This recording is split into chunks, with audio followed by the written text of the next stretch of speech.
আসসালামু আলাইকুম শিক্ষার্থীরা, আজকে আমরা মাইক্রোসফট এক্সেলে স্যালারি শিট নিয়ে কাজ করব। কীভাবে মাইক্রোসফট এক্সেলে একটা স্যালারি শিট তৈরি করেন এটা দেখব আমরা। তো স্যালারি শিট যেটা আমরা সিস্টেমে দেখব যে শুধু যে স্যালারি শিটই তা তৈরি করবো তা নয়, আমরা এইটার মাধ্যমে আরও বিভিন্ন ধরনের শিট তৈরি করতে পারবো। স্যালারি শিট আজকে বেসিক পর্যায়ে দেখব, পরবর্তীতে স্যালারি শিটটি আরও অ্যাডভান্স করা এগুলা পরবর্তীতে অন্য ক্লাসে দেখব। স্যালারি শিটের লাগিয়ে আমরা সাধারণত একটা শর্ত দেওয়া থাকবো যে আমার যদি কেউ হয় স্যালারি শিট তৈরি করার লাগি, তাহলে আমি কোন শর্তের উপর নির্ভর করিয়া স্যালারি শিট তৈরি করবো এগুলা ওই যে বলবে তৈরি করার লাগি সে শর্ত দিয়া দিবে।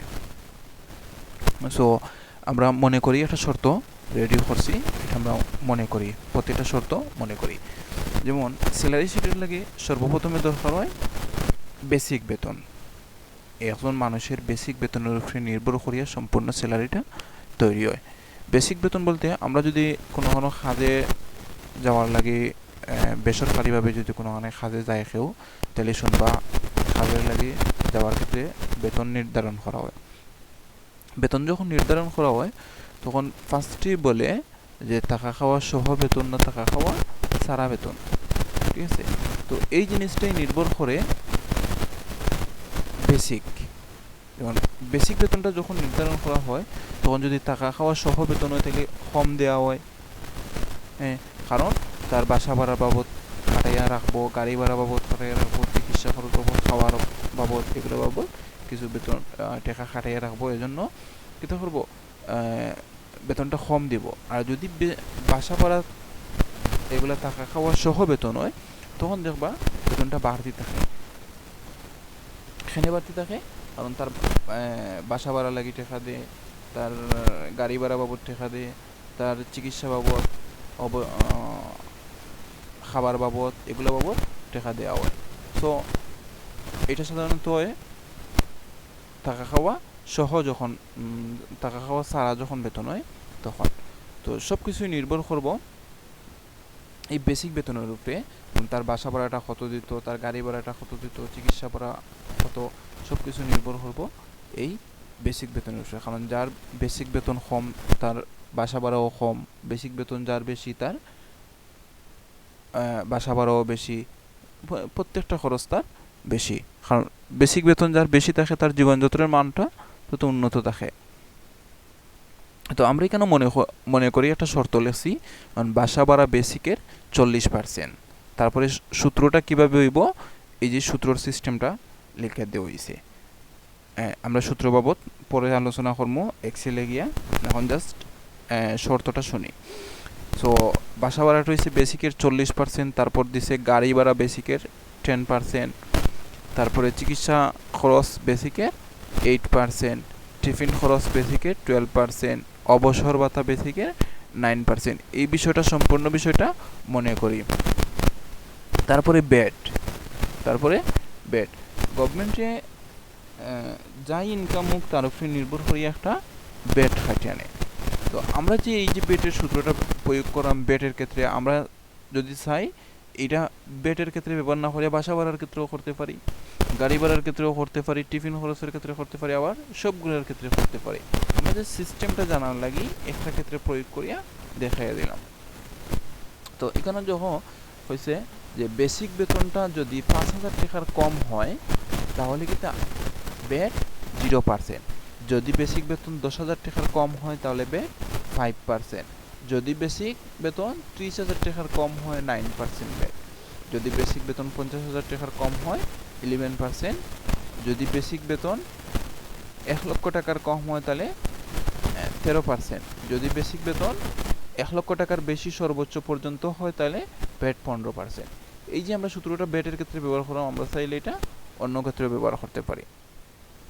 তারপরে মোটের ক্ষেত্রে দেখো এখানে প্রথম কিছু যোগ হইব, যেমন বেসিক বেতন, বাসা ভাড়া, গাড়ি ভাড়া, টিফিন, চিকিৎসা এগুলা যোগ হইব। এগুলা যোগ করিয়া এগুলা থেকে বাদ দিব বেড এবং অবসর ভাতা। যেটা অবসর ভাতা বলতে যখন চাকরি জীবন শেষে একটা ভাতা দিব, এই ভাতাটা তাহলে এই দুইটা যোগ করিয়া এখানে করছে, এই দুইটা যোগ করিয়া এখানে করছে, কারণ আমরা জানি বিয়োগ সাধারণত দুই ঘরের মধ্যে হয়।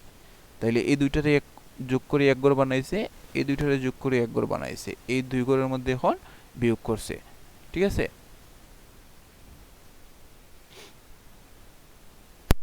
তো এখন আমরা মাইক্রোসফট এক্সেলে প্রয়োগ করি। কিভাবে আমরা এক্সেলে প্রয়োগ করব,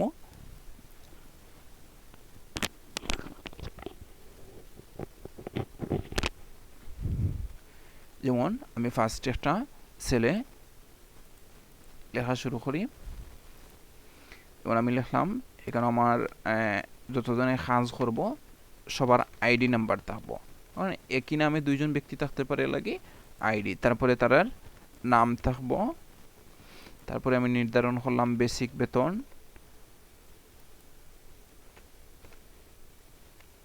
তারপরে বাসা ভাড়া হাউস রেন্ট,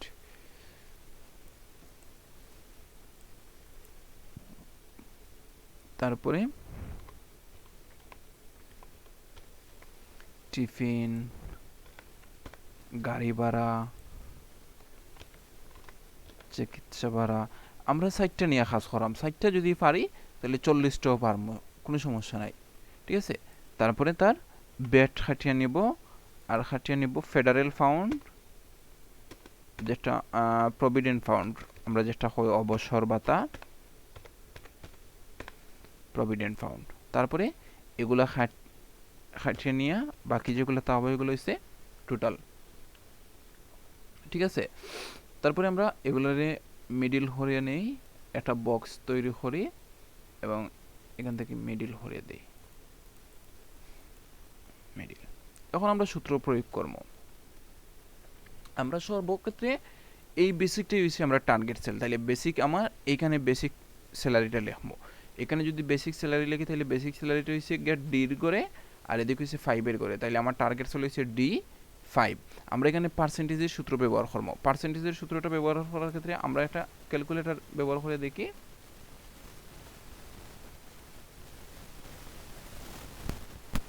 আমরা ক্যালকুলেটরে কিভাবে পার্সেন্টেজটা বাইর করি, যেমন আমরা যখন ক্যালকুলেটরে পার্সেন্টেজ বাইর করি, যেমন আমি 40,000 টাকা পার্সেন্টেজ বাইর করতাম চাইলাম, 40,000 লিখলাম, পার্সেন্টেজ আমি কত পার্সেন্ট বাইর করতাম চাইলাম, পার্সেন্টেজ হচ্ছে 100 ভাগের মাঝে কত পার্সেন্ট, যেমন আমি মনে করলাম আমি 40,000 টাকার 25% বাইর করতাম, তাইলে আমরা ভাগ করি 100 দিয়া, 100 দিয়া ভাগ,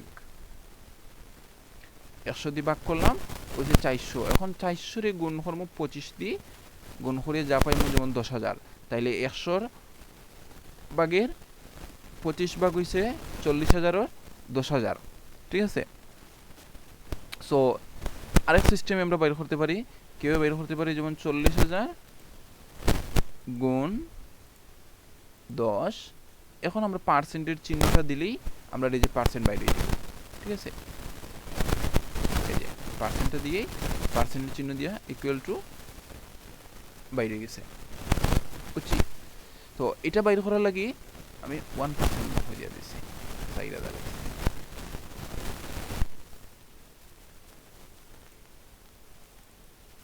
40,000 গুণ 10%।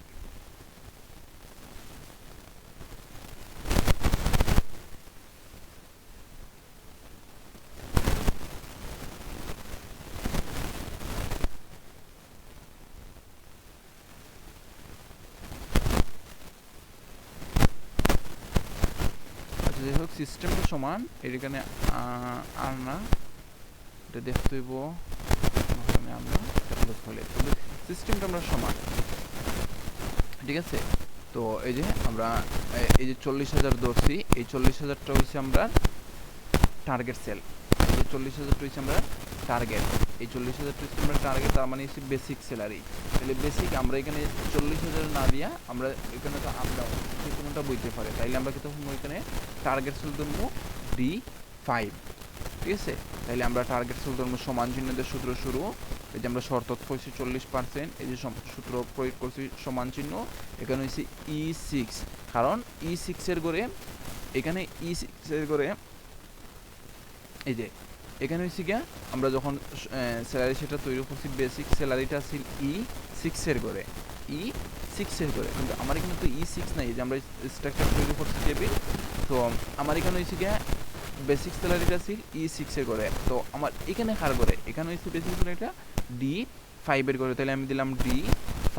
তারপরে আমরা কি করতে থাকি, গুণ চিহ্ন 40, এখন পার্সেন্টেজের চিহ্ন, এই যে 40%, তাহলে আমরা এটা হচ্ছে গিয়ে টার্গেট সেল গুণ 40 আর পার্সেন্টের চিহ্ন দিলেই এখন বাইরে দিব 40%, এখন এন্টার। ঠিক আছে, সো আমরা প্রত্যেকটা সূত্র প্রয়োগ করবো, যেমন D5 গুণ 10%, যেটার যত পার্সেন্ট আছে দিয়া দিব। তারপরে গাড়ি ভাড়া D5 গুণ 12%, আমি এমনিতেই মনে করি একটা সূত্র দিয়ে দিলাম, D5 গুণ 14%। তারপরে প্রভিডেন্ট ফান্ড D5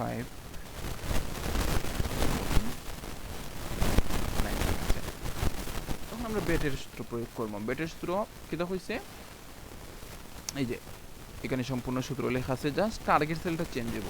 তো আমরা এখানে শর্ত দেখি হয়েছে যদি বেসিক বেতন, যদি মানে ইফ বেসিক বেতন মানে এই যে বেসিক বেতন মানে D5, তাহলে আমরা দিলাম সমান চিহ্ন ইফ যদি ব্র্যাকেট দিয়ে দেবো D5 মানে এই যে বেসিক বেতন। এখন কইছে বেসিক বেতন কিটা 5000 টাকার কম হয়, তাহলে কইছে কম লেস দেন, তাইলে কইছে লেস দেন কতর কম 5000 টাকার, তারপরে কমা হয় কমা, এখন 0%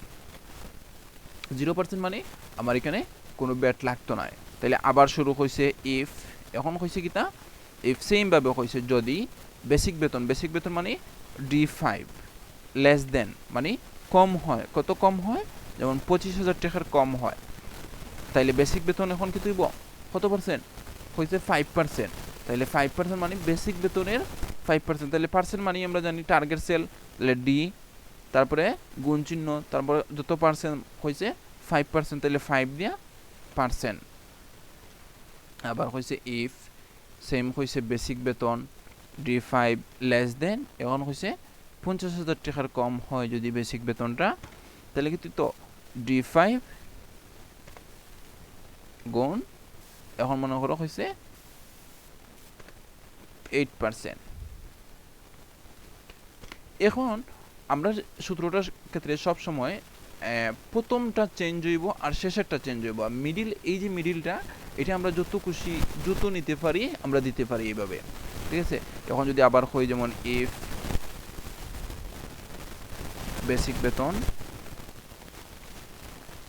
D5 গ্রেটার দেন, এখন কইলাম যদি কম হয় কত 1 লক্ষ টাকার কম হয়, তাইলে D5 গুণ 10%।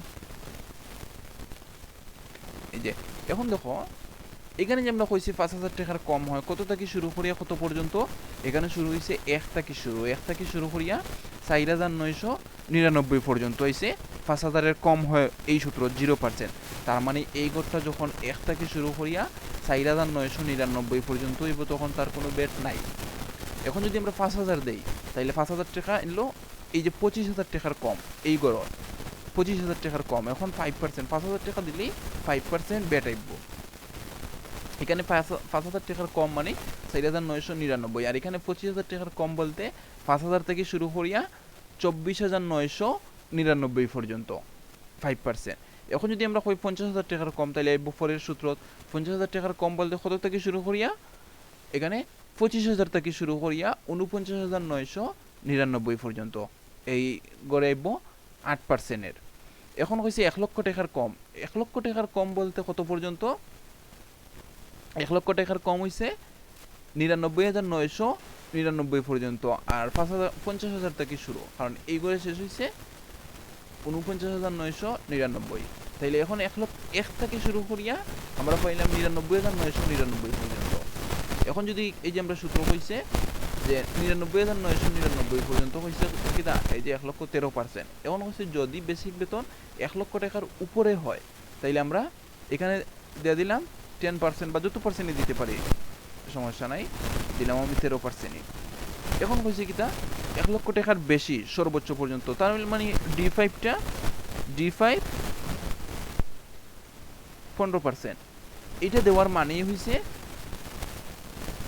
এটা দেওয়ার সাথে সাথে বুঝে লিব ডিফল্ট ভাবে যে এখানে সবগুলা কম পর্যন্ত হয়েছে, এই যে এই বাকি সবগুলাই হয়েছে কম হয় কম হয় কম হয়।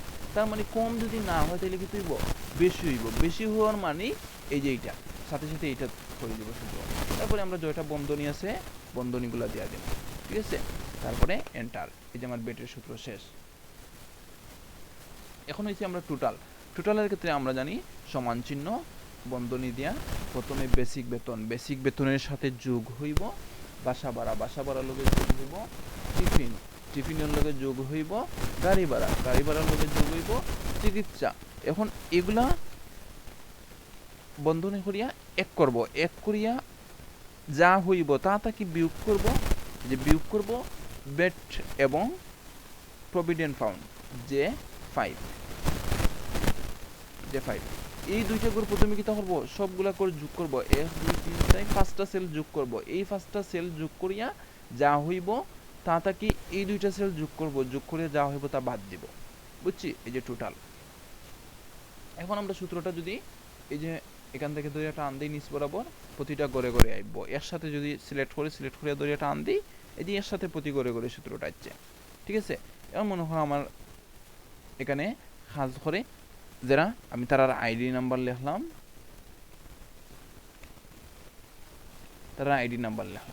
এখন এই যারা কাজ করে এখানে তার বেতন আমি যেমন লিখলাম A B C D E F G।